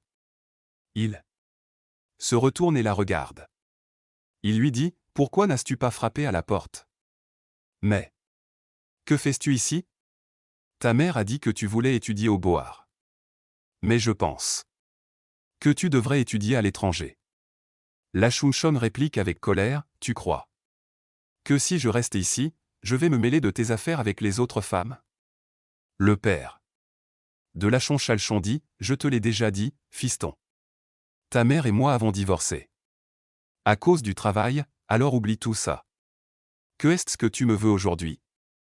La Chonchon répond, tu es libre ce soir. Son père rétorque, j'ai une réunion très importante. La Chonchon demande, tu es libre parfois. Elle commence à partir, mais son père la retient par la main. Furieuse, la Chon lâche sa main et s'écrie, ne me touche pas. Mettons compte plus pour toi que moi. Tu ne sais même pas quel jour on est. Sur ces mots, la Chon s'éloigne. Son père se demande quel jour on est. Il se creuse la tête pour s'en souvenir et finit par se rappeler que c'est l'anniversaire de sa fille. Il s'exclame aussitôt, ah oui, c'était son anniversaire aujourd'hui. La scène change. On retrouve Shoen à la banque. Enal et lui annonce que son compte titre est prêt. La banque où se trouve Shoen n'appartient qu'au. Il passe par là. Soudain, la Chonchon descend les escaliers en courant. Elle bouscule Shoen. Shoen la voit et lui demande, ça va? Oh, c'est toi. Le père de la Chonchon descend les escaliers derrière lui. La Chonchon les aperçoit et dit à Shoen de ne rien dire. Elle lui prend la main. Shoen ne comprend rien et se demande, que est-ce qui se passe? En la voyant avec Shoen. Le père de la Chonchon demande, qui est-ce? La Chonchon répond aussitôt, c'est mon petit. Viens. Ami, et on y va. Shoen ne comprend pas. Il est complètement déconcerté. La Chonchon l'emmène à sa voiture. Elle lui dit de monter et dit ensuite à Mademoiselle Wong, Antwong, allons-y. Voyant Shoen avec la Chonchon, Mademoiselle Wong se dit, que est-ce qu'ils font ensemble? Et maintenant, ils se tiennent. Même la main. Shoen demande immédiatement à la Chonchon, et, qu'est-ce qui te prend? Tu m'as appelé ton petit ami. Quand est-ce que j'ai dit oui? La Chonchon répond, c'est pour ça que tu me rends service? Shoen, surpris, s'exclame, je t'ai rendu service? Tu n'as vraiment aucune honte? La Chonchon rétorque, alors, que veux-tu de plus? Shoen sort aussitôt son téléphone et dit, d'abord, ajoute-moi à ton répertoire, et on en reparlera. La façon dont Choyambe est présente. Sa carte d'identité est un peu étrange. J'espère que je ne comprends pas. La Chonchon lui donne la sienne. Chan lui demande son nom, et elle le lui donne. La scène suivante montre le père de la Chonchon. Il demande à son manager de se renseigner sur ce bonda qui vient d'arriver. Le père de la Chonchon appelle sa mère et lui demande, sais-tu si ta fille sort avec quelqu'un? La mère de la Chonchon répond, tu es fou? De quoi parlais-tu? Son père dit, elle est venue ici avec son petit ami, main dans la main. Il s'appelle Cheyan. La mère de la Chonchon s'enthousiasme. soudainement et demande à quoi ressemblait-il. Le père de la Chonchon se fâche et rétorque. Que est-ce que ça peut te faire? Je m'en fiche. Appelle son tuteur et demande-lui. La mère de la Chonchon acquiesce. Elle raccroche et appelle aussitôt Mademoiselle Wong. Mademoiselle Wong, au volant, reçoit l'appel. La Chonchon décroche et met immédiatement le haut-parleur. Sa mère dit, Madame Wong. La Chonchon a-t-elle un petit ami? La Chonchon répond, oui, mon petit ami est assis à côté de moi. Voulez-vous lui parler? Xuan, sans raison apparente, lance, bonjour tante, comment allez-vous? La Chonchon raccroche alors. La Chon se prend la tête entre les mains et dit, tu m'as fait peur d'un coup. Ne me dis pas que tes parents vont me tuer. La Chon halète. Leur voiture s'arrête alors devant un grand centre commercial. La Chonchon sort et demande à Xuan de descendre. Aussi. Xuan refuse. Mais un peu plus tard, il marche avec la Chonchon dans le centre commercial. Il lui demande, tes parents sont divorcés? La Chonchon est surprise et se demande comment. Elle sait tout ça. Shoen dit, j'ai juste remarqué que tu étais assez volage. On dirait que tu ne reçois pas beaucoup d'amour, et vu la façon dont tu parles à tes parents, ça ne se voit pas de son point de vue. La Chonchon dit à Shoen, c'est mon anniversaire aujourd'hui. Shoen répond, alors. Qu'est-ce que tu veux? Je peux? Devrais-je me venger de tes parents en me joignant à toi? La Chonchon répond, oui, c'est ce que je veux. À ces mots, un sourire apparaît sur le visage de Chon. Il dit à la Chonchon, allons voir un film, puis on mangera. On prendra plein de photos, et tu pourras les poster sur les réseaux sociaux. Tes parents seront furieux. Mais je te préviens, tu paieras tout aujourd'hui. La Chonchon, sur le ton de la plaisanterie, lui demande, tu n'as jamais eu honte? Chon répond, non, non, je suis juste devenu sans gêne. Ils vont ensuite au cinéma. La Chonchon achète des coccinelles et du pop-corn, mais il ONS n'en a acheté qu'une boîte et une seule. Chon lui demande, pourquoi seulement une? La Chonchon explique, je te l'ai acheté. Je ne bois pas de soda, mais je ne mange pas de malbouffe non plus. Après ces mots, la Chonchon entre dans la salle de cinéma. Shoen, derrière elle, lui lance, oui, oui, tu es bien la reine des fées, n'est-ce pas? Il s'installe ensuite dans la salle et regarde un film. Tandis que la Chonchon fixe l'écran, des souvenirs lui reviennent. Elle se souvient de son enfance, quand ses parents l'emmenaient au cinéma. Ces bons moments, elle les savoure. La Chon reste longtemps silencieuse. Voyant cela, Xuan lui demande, pourquoi tu ne dis rien depuis si longtemps? Tu ne veux pas prendre une photo? La Chonchon semble un peu agacée à l'idée de devoir la montrer à ses parents. Elle sort alors son téléphone de sa poche et se met à mitrailler l'écran. Xuan, intrigué, lui demande. Pourquoi tu prends des photos? On devrait en prendre une ensemble. Il lui tend le téléphone et prend un cliché. Mais dès qu'il a pris la photo, la Chonchon s'éloigne de lui. En voyant la photo, Chun devient un peu triste et dit, si tu ne veux pas qu'on te prenne en photo, ne te fais pas prendre. Pourquoi es-tu assise si loin? On ne pourra pas prendre une belle photo comme ça. Aussitôt dit, la Chonchon se rapproche de lui. Elle rougit. Chun lui demande de se rapprocher encore et sourit, et finalement, ils prennent une belle photo. Juste à ce moment-là, le film qu'ils sont venus voir commence. Dès que le film débute, Xuan s'endort. La Chonchon regarde la photo d'elle et de Xuan, puis elle voit Xuan endormi. Comme Xuan dort maintenant, elle peut sourire à la photo d'eux. Elle ouvre immédiatement ses réseaux sociaux et publie la photo sans légende, sans rien cacher à son compte. Sa mère, qui travaille sur son ordinateur portable avec son papier en tête professionnelle, reçoit une notification indiquant que la Chonchon a publié quelque chose. Elle vérifie immédiatement sa publication, mais est surprise. Elle appelle aussitôt la Chonchon. Mais son téléphone est injoignable. Sa mère ordonne immédiatement à son manager de lui réserver son billet retour. Son père voit aussi la photo. Furieux, il zoome sur le visage de Xian et l'examine attentivement. Xian, mon frère, fais attention. Tu pourrais te retrouver mêlé à une bagarre.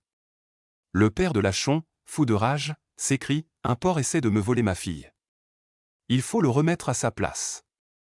Que est-ce qu'il fait avec elle? Le père de Lachonchon appelle Sean. Sean dort au cinéma. Son téléphone vibre et il décroche. Lachonchon voit le numéro de son père. Elle dit à Sean de raccrocher. C'est mon père. Sean regarde son téléphone et demande, où a-t-il eu mon numéro? Ah oui, je me souviens. C'est le président de la banque. Il peut avoir le numéro de n'importe qui. Tu peux. Soudain, Sean est sous le choc. Il s'exclame, ah oui, ton père est le président. Puis, tout joyeux, il ajoute, peut-être qu'il va m'appeler et me donner 1 million, peut-être même 10, en me disant de me tenir loin de sa fille. J'ai déjà vu ça. Dans les films. À ces mots, Lachonchon éclate de rire et lance, arrête de rêver. Xian demande, tu crois que je vais accepter leur argent? Lachonchon rétorque, alors, tu comptes le prendre? Sean répond, des millions, c'est peu probable. Même s'il me donne 1000 $, je resterai loin d'elle. Lachonchon lui donne une petite tape. Il quitte ensuite la salle. Ces gens ont déjà vu le filmer. Pris des photos. Sean dit, je rentre. Lachonchon rétorque, tu ne veux pas déjeuner avec moi. Sean dit, je n'ai plus faim. Au fait, tu vas à quelle fac? Lachonchon est perdu dans ses pensées. Sean dit, d'accord, d'accord. Oublie ma question. Je vais à Shanghai. Lachonchon dit, je vais aux toilettes.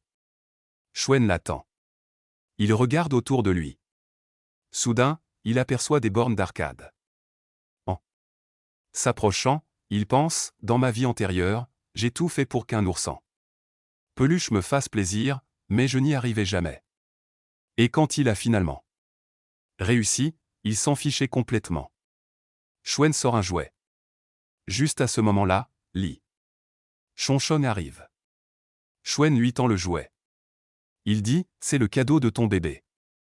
Mais il le lui rend aussitôt en disant, non, ne le prends pas, Li Chonchon lui arrache le jouet des mains et s'écrie, j'ai payé le film, et maintenant tu me donnes le jouet. On est quitte. Sean dit, oui, d'accord. Allons-y. Sean installe Li Chong dans sa voiture et lui dit au revoir. Mademoiselle Wong, assise dans la voiture, dit, j'ai reçu un appel de ta mère. Elle rentre ce soir, et peut-être que ton père viendra aussi. En entendant cela, Lachonchon est aux anges. Elle met la photo qu'elle a prise avec Sean en fond d'écran. On voit la mère de Lachonchon rentrer à la maison avec une valise. Lachonchon rentre également. Sa mère s'approche d'elle et lui demande, Lachonchon, qui est ce Sean? Lachon Chong répond, je te l'ai dit, c'est mon petit ami. Regarde, il m'a donné une valise. Sa mère s'exclame, on ne t'a jamais laissé manquer de rien? Comment peux-tu être aussi impoli avec nous? Lachonchon s'écrie, c'est vrai, c'est entièrement de ma faute. Si je n'étais pas né, rien de tout cela ne serait arrivé. Sur ces mots, Lachonchon va dans sa chambre et se met à pleurer. Sa mère est bouleversée. À ce moment-là, son père entre et demande, avez-vous découvert ce qui se passe? Cette histoire entre Sean et Lachon.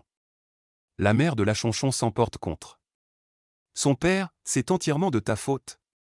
Tu as oublié son anniversaire. Son père rétorque, regarde qui pleure. Lui as-tu posé des questions? Sa mère répond que non, car elle ne répond pas directement.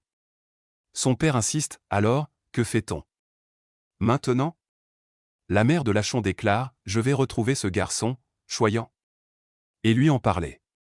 La scène suivante montre Choyant, à sa boutique, en pleine conversation avec Lachonchon. Il dit, je regrette. J'aurais dû dîner avec toi. J'ai vraiment faim. Lachonchon est chez lui avec ses enfants. La Chonchon répond à son message, c'est ce qui aurait dû t'arriver. Maintenant, tu devrais avoir faim. Puis, elle demande à Cheyan, dis-moi ce que tu veux manger. À ce moment-là, Cheyan reçoit un appel de son patron. Mais il est toujours au téléphone. Son patron lui dit, tu as un client.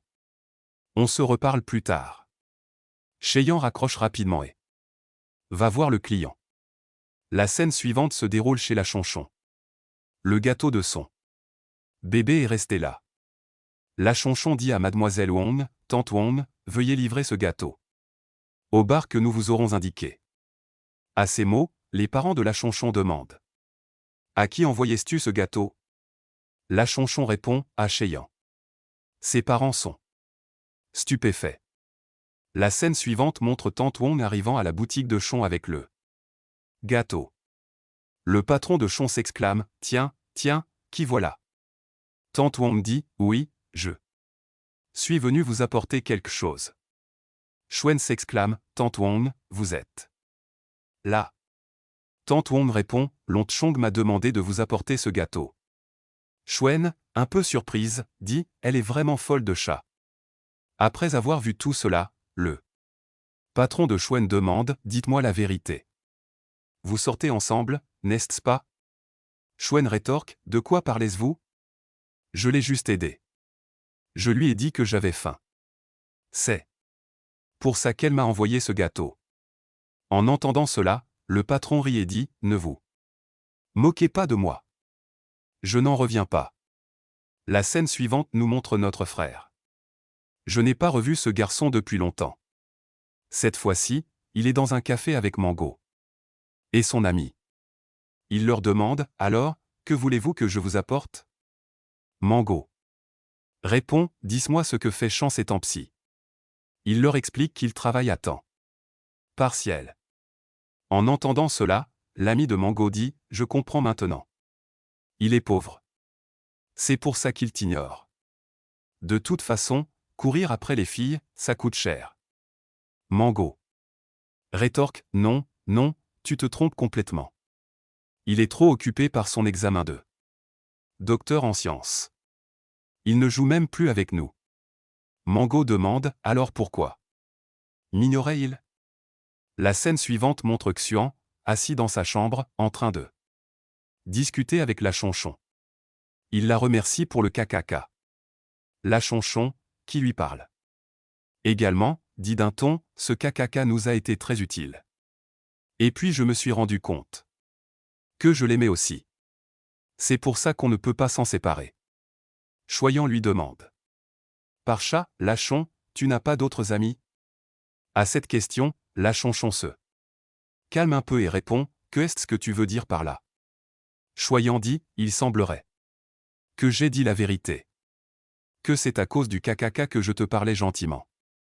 J'aurais pu être un bon ami. La Chonchon répond, merci, mais ce n'est pas la peine. Choyant s'allonge sur son lit et demande, que est-ce que tu fais? La Chonchon demande, que veux-tu dire par là? Xuan dit, je suis juste curieuse. Comment les gosses de riches comme toi passent-ils leur temps? Elle demande, je lis des BD. Tu aimes ça aussi? Xuan dit. Oui. Xuan dit, tu n'as sûrement jamais lu les BD que je lis. En entendant cela, la Chonchon demande, que est-ce que tu lis? Xuan dit, je ne bois que de la chair humaine. En entendant cela, Lachon la traite de perverse. Puis la scène revient à l'émission. Il dit avec colère à Mangliou, Chant te suivait partout. Mais tu lui as déjà prêté attention? En entendant cela, l'ami de Mangliou dit, à ton avis, qu'est-ce que pensent les garçons? Si tu ne l'aimais pas, tu aurais dû le repousser. Mais tu as continué à profiter de lui. Tu lui parlais sans cesse et, en même temps, tu flirtais avec d'autres garçons. Qu'y a-t-il de si drôle là-dedans? L'ami de Mangou dit, que est-ce que tu racontes? Il prend son café et dit, tu parles comme ça, c'est tout. À ce moment-là, on voit le père de Chuen, qui savoure son thé en lisant le journal. Chuen entre Il dit, « Papa, il faut que je te parle. » Son père répond, « Si tu as besoin d'argent, demande à maman. » Sur ce, il reprend son thé. Shwen dit, « En fait, je dois m'inscrire à l'école docteur Living. » En entendant cela, son père dit, « Ne me demande pas d'argent. Je suis très pauvre. » Mais Shwen, avec un sourire étrange, dit, « Dis papa, il y avait sûrement de l'argent caché sous le plafond de la salle de bain, et sous le meuble télé. Je sais que tu économises depuis 6 mois. » En entendant cela, le thé de son père tourne au vinaigre et il demande, « Comment sais-tu tout ça ?» Shwen rit simplement. Son père dit, « Bon, je vais laisser l'argent sur la table du salon. » Shwen s'exclame, « Ça suffit. Je vais travailler. » La scène revient alors à Wei. Il dit à Menu et à son ami, « Vous êtes fous. Je ne comprends pas votre logique. » Menu dit à Wei, « Ne dis pas à Sean que tu m'as rencontré. Et dis-moi où il travaille. » Il ne lui répond pas, l'ignore et s'éloigne. Ils étaient absorbés par leur conversation. Il se disait que le thé au lait n'était plus le même. L'ami de Mangio lui dit d'arrêter de trop réfléchir. Il y aura plein d'autres beaux garçons à la fac. Shin regrettera sûrement de t'avoir perdu. Mangio dit, « Je veux juste savoir pourquoi il a changé si soudainement. » À ce moment précis, l'attention se porte sur la mère de la Chuncheon, qui arrive devant le bar de Luquin. Elle appelle tante Wang et lui dit, « Je dois être près du bar de ce garçon. Si la Chuncheon sort, prévenez-moi tout de suite. » Sur ces mots, elle raccroche et entre dans le bar. Dès qu'elle y entre, elle aperçoit le patron et une serveuse. Il n'y a qu'un seul garçon qui travaille à l'intérieur, une serveuse. Immédiatement, la mère de la Chonchon comprend qu'il s'agit du petit ami de sa fille. Elle s'approche de lui et lui dit, « Tu t'appelles Choyant, n'est-ce pas ?» Choyant répond, « Oui, c'est mon nom, mais qui était-ce vous ?» Elle va s'asseoir à une table et dit, « Je suis la mère de la Chonchon. Pourrions-nous parler un instant ?» Sans dire un mot, Choyant s'assoit à côté d'elle. Voyant cela, le patron dit à la serveuse, « Voilà le problème. » La mère de la Chonchon demande, « Alors, où as-tu rencontré ma fille ?» Shwen répond, « On s'est rencontrés au bord d'un lac, puis une fois dans un bar, et une troisième fois à sa fête d'anniversaire. » Sa mère s'exclame, « Tu ne l'as donc rencontré que 3 fois. Et vous commencez déjà à sortir ensemble. » Shwen rétorque, « Madame, vous ne connaissez pas votre fille ? Est-ce qu'elle a un caractère comme ça, qu'après avoir rencontré un garçon 3 fois, elle se met à sortir avec lui ?» La mère de la Chonchon regarde Shwen, les yeux remplis de surprise. Shwen lui parle très gentiment. Soudain, elle lui demande, « Dis-moi, dans quelle université veux-tu aller ?» Shwen répond, « Je veux aller à Shanghai, à l'école de finance. » Là. Non. En entendant cela, Shwen déclare, « Mon but est de devenir très riche. » Un sourire étrange se dessine alors sur le visage de la mère de Lancholchon, qui se dit, « Il est grand, beau et a une belle personnalité. S'il réalise vraiment ses rêves, alors peut être que moi aussi. » Quoi qu'il en soit, elle dit à Shwen, « Je ne suis pas venu pour te reprocher quoi que ce soit. Je n'ai rien contre le fait que tu sois ami avec Lancholchon. Mais j'espère que tu ne dépasseras pas les bornes. Tu es intelligent. Tu sais ce que je voulais dire. » Shwen répond, « Ne t'inquiète pas, tante, je comprends. » La mère de Lancholchon prend son téléphone et demande, « On peut s'ajouter sur Ocha ?» Choyant accepte. Elle quitte ensuite le bar. Assise dans sa voiture, elle a l'air épuisée. La scène suivante montre Joe chez lui, en train de jouer à un jeu vidéo. Il est au téléphone avec Choyant. De l'autre côté du fil, Choyant suggère de s'inscrire ensemble à l'école. Daria Luong. « Plus tôt on le fera, moins on sera stressé, dit-il. D'accord, je vais en parler à mes parents. La scène se déplace ensuite chez l'Enchanchon. Elle est en train de manger. Sa mère arrive et lui parle. Puis elle lui demande, dans quelle université veux-tu aller? Tu as fait ton choix. Li Chong répond, je vais à Shanghai. Sa mère se dit alors, c'est la même université que celle où va Xian. Elle redemande à sa fille, tu as vraiment décidé? Li Chong, se dirigeant vers le balcon, confirme, oui, c'est décidé. On aperçoit Wei, que Xian est venu chercher sur son scooter. Il lui dit, tu n'es pas en avance. Monte derrière. On doit aller en Chine, nous aussi. Il lui dit que son père lui a donné 2800 yuan. Xian lui répond, mon père m'en a donné 3500. Avec nos deux sommes réunies, on aura au moins 700. Ce sera notre premier pas vers la richesse. Ils continuent leur chemin en riant. Ils arrivent ensuite à l'école d'Erlion. Le moniteur, qui s'y trouve, boit des échelles fraîches. Il leur propose d'aller en premier pour se familiariser avec le trajet. Ils montent les premiers dans la voiture et se préparent pour l'épreuve. Shuen est assis à l'arrière. Le moniteur démarre et dit, Shuen ne veut pas conduire. Shuen répond, non, c'est facile pour moi. Le moniteur rétorque, mes enfants, c'est différent de regarder et de conduire. Shuen demande alors, quelqu'un n'a-t-il déjà entendu parler de compteur de lancement et de fabrication d'échelles? À ces mots, Shuen et le moniteur sont stupéfaits. L'entraîneur rit et dit, petit, arrête de dire des bêtises et montre-nous si tu en es vraiment capable. Il ajoute, prends ses clés et conduis. Choyant répond, oui. Pourquoi pas? Allez, sors du siège conducteur. Laisse-moi conduire. Choyant s'installe au volant. Très inquiet, il demande, Chiant, tu vas vraiment faire ça? Tu ne vas pas me renverser, quand même? Choyant rétorque, détende-toi, mec. Tu sais bien que je ne risque pas ma vie pour le plaisir. Allez, Hanks, je vais te montrer comment piloter une voiture avec un launch control. L'entraîneur conclut, si tu maîtrises le rétro-ingénierie, tu peux venir t'entraîner ici quand tu veux. Choyant démarre la voiture et la pilote en une seule fois. L'entraîneur, stupéfait, lui demande, Chion, tu apprenais à conduire en cachette?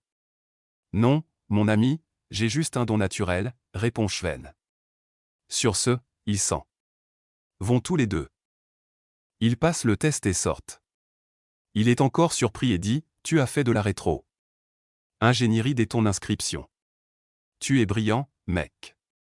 Si tu réussis et que j'échoue, ce serait dommage.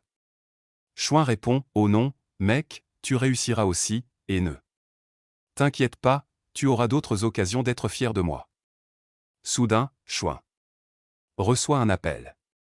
Il décroche et demande, qui appelle? C'est en fait le père de Chinchon. Chouin lui dit, j'ai déjà parlé à Chinchon. Voulez-vous parler d'autre chose? Le père de Chinchon dit alors, es-tu libre ce soir? J'ai besoin de te parler. Envoie-moi juste ton adresse. J'enverrai un chauffeur te chercher. Xion leur dit qu'elle est à l'école d'Eriluon. Mais après avoir dit cela, il raccroche. Ils viennent le voir et lui demandent, c'était qui l'appelait, frère? Xian s'exclame, oh, c'est mon futur beau-père. Surpris, il demande, tu sors vraiment avec cette fille? Xian lui répond, mec, rentre chez toi. En fait, je dois y aller. La scène se déplace au bureau du père de Lu Chonchung. Xian arrive. Il l'invite à s'asseoir. Xian demande, au fait, qu'est-ce qui se passe entre votre fille et moi? J'ai tout expliqué à sa mère. Le père de Lu Chonchung explique. Ma fille a décidé d'intégrer l'académie de musique de Shanghai. Je voudrais que tu choisisses une autre université. Mais Shoen refuse. Le père de Lu Chonchung insiste, ne refuse pas si vite. Si tu m'écoutes, je te trouverai un bon travail à la sortie de tes études. En entendant cela, Shoen se fâche légèrement, se lève et dit « Ce n'est pas parce que je vais à la même université que votre fille que vous. Voulez que j'en change? Hank-chan, vous essayez de me rabaisser? Il n'y a rien. Entre votre fille et moi. On ne se parlera bientôt plus. Avant, je faisais toujours ce que les autres me disaient. Mais maintenant, je veux vivre autrement. Maintenant, si quelqu'un me dit de ne pas faire quelque chose, j'ai encore plus envie de le faire. » Sur ces mots, Shoen commence à partir. En partant, il lance « Dès que vous parlez aux gens, vous vous croyez supérieur. Ou seulement quand vous parlez à quelqu'un comme moi. » Après avoir dit cela, Shoen s'en va. Hank-chan est perdu dans ses pensées. Il appelle aussitôt la mère de Lachonchon et lui dit « J'ai parlé à ce garçon, et j'ai l'impression d'avoir empiré les choses. » La mère de Lachonchon lui dit « Je te l'avais dit, il n'est pas comme les autres. Tu voulais lui parler toi-même, n'est-ce pas? Et voilà le résultat. Que est-ce que tu vas dire à ta fille maintenant? » Sur ces mots, elle raccroche. Lachonchon est chez elle, en train de jouer du piano. Soudain, elle reçoit un message de Shoen « Tu viens au bar aujourd'hui? J'ai envie de jouer une bière. » Lachonchon répond « Dis. Moi à quelle heure? » Shoen répond « Je serai au bar jusqu'à 23h. Si tu viens, je te jouerai un morceau. » Un peu surprise, Lachonchon se dit « D'accord, je viens. » Puis elle transmet son message « D'accord, je viens. » Shoen dit « D'accord, je t'attends. » Lachonchon a l'air ravi. Juste à ce moment-là, le service commence. Au bar. Lachonchon arrive avec sa bière. Après l'avoir vu, Shoen dit « Alors, vous êtes venu. Asseyez-vous où vous voulez. Je vais vous apporter de l'eau. Mais ne soyez. » Je ne pourrai pas, à ces mots, Lachonchon rougit. Il lui apporte de l'eau et, s'asseyant en face d'elle, dit « Lachonchon, je tiens d'abord à m'excuser. J'ai parlé à ton père ce soir. Il a dit quelque chose qui m'a mis très en colère. Je t'ai invité aujourd'hui pour le faire réagir. » Lachonchon répond « Je ne suis pas vexé. Je sais ce qu'il a dit. » Puis il ajoute « Tu avais promis de me jouer une chanson originale. » Choyant se lève, se met à pleurer et réclame une chanson. C'est alors que la mère de Lachonchon arrive. Elle regarde autour d'elle. Choyant monte sur scène et annonce à tous « Je vais chanter une chanson originale. » Le moment est venu. Si un jour le mariage est officialisé, la mère de Lachon viendra s'asseoir à côté de lui. En entendant cela, Lachon rit. Choyant se met alors à chanter. Il captive l'attention de tous. Tous les clients apprécient la chanson. Toute l'assemblée du bar musical est en ébullition. Choyant chante avec passion. Tous les regards sont tournés vers lui. Après avoir terminé la chanson, Choyant s'approche de Lachon et de sa mère et dit « Vous voyez, je vous l'avais bien dit, je suis un génie. » Lachon le félicite « Oui, tu as raison, ta chanson originale était vraiment excellente. » La mère de Lachon dit « Je présente mes excuses au nom de son père. » Xuan répond « Ce n'est rien, à sa place, j'aurais fait la même chose. » Il tend un verre d'eau à la mère de Lachon et dit « Je n'aime pas sa façon de parler. Il se prend pour le meilleur. Mais après avoir dormi, j'oublierai tout. » La mère de Lachonchon interroge Xuan sur ses rêves et ses objectifs. Xuan répond avec enthousiasme « Beaucoup, c'est beaucoup. Je veux dire beaucoup d'argent. » À ces mots, la mère de Lachonchon demande « Que veux-tu dire par beaucoup? Combien d'argent veux-tu gagner? » Xuan répond « Tellement d'argent que ton ex-mari n'aura plus aucun problème avec moi. » Sa mère s'exclame.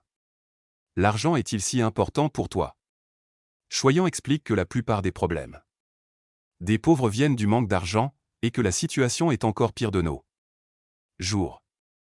Sa mère demande « Quels sont ces problèmes? » Choyant rougit et dit « Oh, je veux dire, par exemple, quand on reçoit des demandes en mariage et que la famille de la fille nous refuse parce qu'on gagne moins que ce qu'on mérite.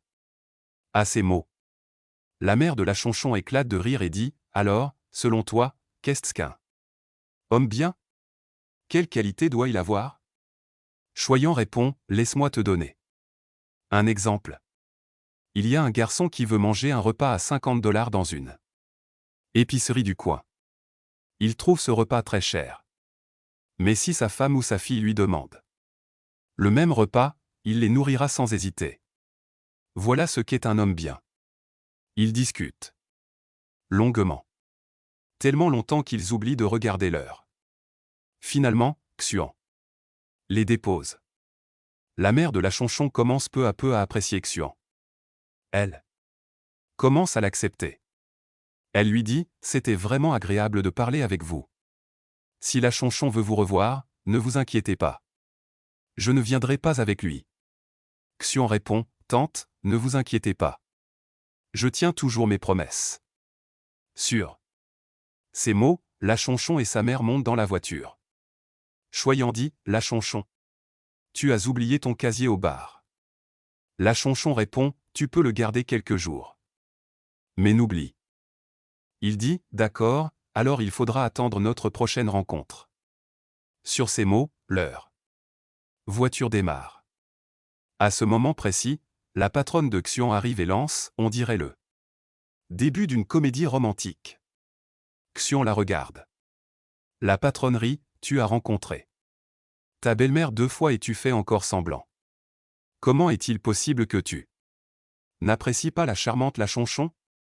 Xuan rétorque, si tu accordes autant d'importance à la beauté et que tu dis tout ça, c'est que je dois bien t'apprécier.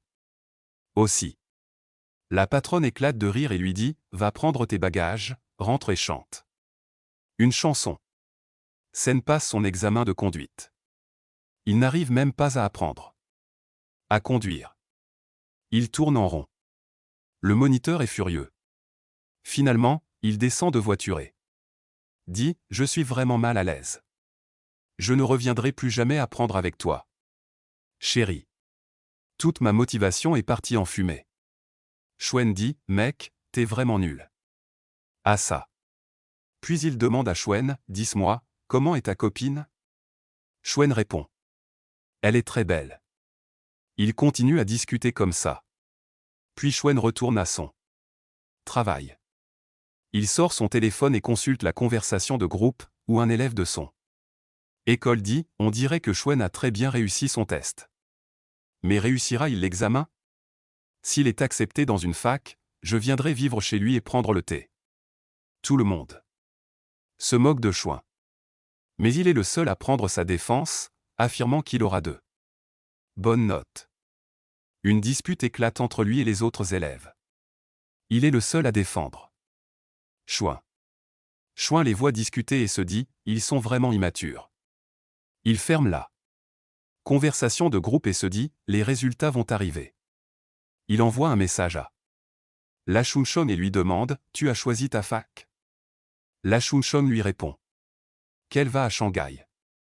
Ils ont une petite conversation comme ça. La Chonchon lui dit qu'il ne devrait rien arriver à mes bagages. Chuen répond, ne t'inquiète pas. J'en prendrai soin comme d'un trésorier. Je leur ferai même mal en dormant. À ces mots, la Chonchon la traite de perverse. Chuen rit et dit, ce n'est pas pour ça que tu me plains, en me traitant de perverse. La Chonchon rétorque, arrête de dire des bêtises. Puis il demande, peux-tu m'envoyer les paroles de la chanson que tu as écrite? Chuen répond, d'accord. Mais tu devras payer 10 000 roupies pour éviter les problèmes de droit d'auteur.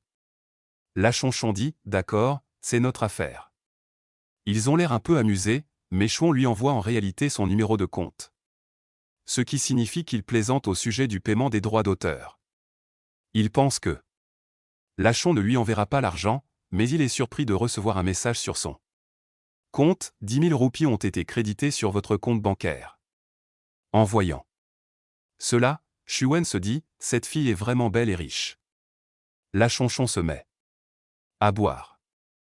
Chuen lui envoie les paroles de sa chanson. Elle répond, bien joué, tu peux y aller maintenant, et retourne boire. Sa mère voit la chonchon sourire et se demande, est-ce qu'elle est sérieuse? La scène se déplace ensuite chez Shwen, où sa mère regarde sans cesse l'heure et dit, il est bientôt l'heure. Pourquoi Shwen n'est-il pas encore réveillé? Le père de Shwen dit qu'il est rentré tard hier soir. Sa mère envoie son père le réveiller, et à plusieurs reprises. Elle fixe l'horloge. Mais Shwen n'est pas encore réveillé. Son père revient. Sa mère demande, que est-ce qu'il fait? Si ses résultats ne sont pas bons, il sera renvoyé. Le père de Shwen répond, ses billets d'entrée sont sur la table. On peut vérifier nous. Même. La mère de Shwen s'énerve un peu, mais accepte finalement de vérifier les résultats. Le père de Shwen s'installe devant son ordinateur portable et commence à consulter les résultats. La mère de Shwen lui donne son numéro de chambre. Son père vérifie les résultats en ligne. Soudain, Shwen se lève et entre. Il demande, depuis le fond de la salle, alors, vous avez reçu mes résultats? Sa mère répond, c'est ce que tu attends. Internet ne fonctionne pas. Shwen sort son téléphone et dit. Attendez une seconde, je vérifie. Pendant qu'il saisit ses informations, ses résultats apparaissent sur son téléphone. Shwen a obtenu 558 points, ce qui remplit sa mère de joie. En voyant ses résultats à l'examen Ikishik, son père est tellement surpris qu'il lui demande, tu as triché? Shwen rit, non, je l'ai fait. J'ai tout deviné. Juste. Le résultat de Shwen est excellent, ce qui comble ses parents de joie. Sa mère lui dit, appelle vite ses grands-parents et annonce-leur la bonne nouvelle, ainsi qu'à toute la famille.